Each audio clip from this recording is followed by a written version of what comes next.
রাতের অন্ধকারে তৃণমূলের যে শ্রমিক সংগঠন তার কমিটি তৈরি হয়েছে, তার জেরে 900 থেকে 1000টা অটো ইতিমধ্যেই চালানো বন্ধ করেছেন তার চালকরা। চালকদের অভিযোগ যে তাদের মালিক এবং চালক তারা জানেনই না এই কমিটি রাতের অন্ধকারে কিভাবে তৈরি হলো। রাত্রি 18 জনের ওদের কমিটি হয় রাতের অন্ধকারে। সকালবেলা আমরা যেরকম চালক সেরকম চালাতে এসেছি গাড়ি, দেখছি লিস্ট টাঙানো স্ট্যান্ডে। মানে এটা কি হলো, আমাদের জানালো না, জেলার মিটিং ডাকলো না, এইভাবে কমিটি তৈরি হয়ে গেল। বিজেপির বহিরাগতকে নিয়ে সুব্রতর নেতৃত্বে এই ঘটনাটা ঘটে। অবৈধ ইউনিয়ন হচ্ছে রাতের অন্ধকারে এসে লিস্ট টাঙানো, এই ইউনিয়নকে আমরা মানছি না, আর হচ্ছে কোনো ড্রাইভার মালিকও মানবে না। কে বহিরাগত সুব্রত মণ্ডল অটোর কেউ না, কেউ কোনো ড্রাইভার মালিকও চেনে না, নিজের গায়ে করে এখানে তোলাবাজি করার চেষ্টা করছে।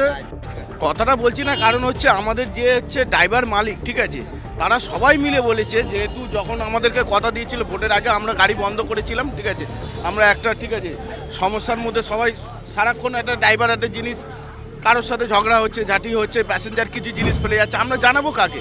এই হিসাবে ঠিক আছে আমরা একটা ভেবেছিলাম যে একটা স্বচ্ছ ইউনিয়ন করব, ঠিক আছে, এই হিসাবে বলে আমাদের যাদবপুরের বিধায়ককে জানানো হয়েছিল, টোটাল রাসবিহারীর বিধায়ককে জানানো হয়েছিল, ঠিক আছে। ওনারা বলেছিল ইলেকশনের পরে এসে আমাদের সাথে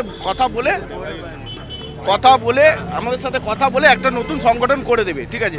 আজকের দিনে দাঁড়িয়ে কালকে হঠাৎ এসে দেখছি আমাদের যেখানে ইউনিয়ন রাতের অন্ধকারে যেটা ইউনিয়ন বোর্ড থাকে না, আমাদের জানায়নি তো।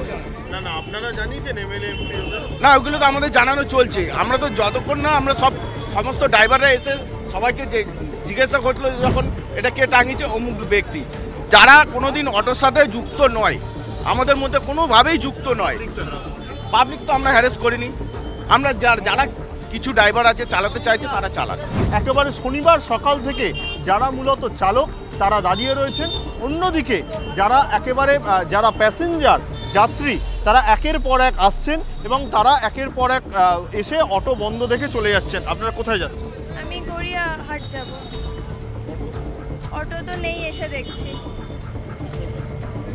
জানি না, হয়তো বাসের জন্য দাঁড়াবো বা বাস। হ্যাঁ, অবশ্যই সমস্যা তো একটু হলো।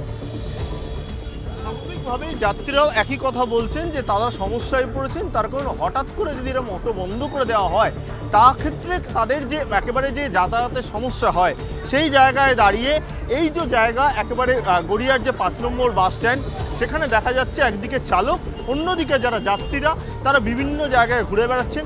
স্বাভাবিকভাবেই একেবারে গড়িয়া থেকে পাটুলি, গড়িয়া থেকে গোলপার্ক থেকে পাটুলি, এই 3টে রুটের অটো বন্ধ হওয়ায় যাত্রী হয়রানি চূড়ান্ত। ক্যামেরায় বিনোদের সঙ্গে সুশোভন, TV9 বাংলা, কলকাতা।